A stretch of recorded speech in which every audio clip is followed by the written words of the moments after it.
不順。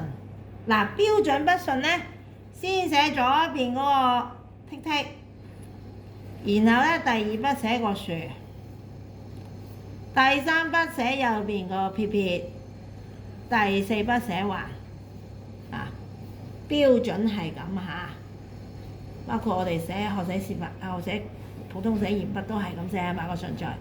嗱，但係行書咧好多時個順序唔係咁嘅，佢個順序咧第一筆會寫咗個豎豎先，第二筆寫埋個撇，然後第三筆寫剔，第四筆寫短橫，佢個順序會係咁嘅。點解咁樣寫咧？咁樣咧就等於將嗰個斷，其實如果識寫簡體字嘅啲同學仔咧，簡體字係咪將中間個橫連成一個完整一個橫啊？係啦，咁其實咧行書呢種寫法咧都係因應翻呢個簡單嘅方，即係將嗰兩個斷絕咗個橫咧連成一個橫，所以咧感覺上咧先寫豎，然後撇。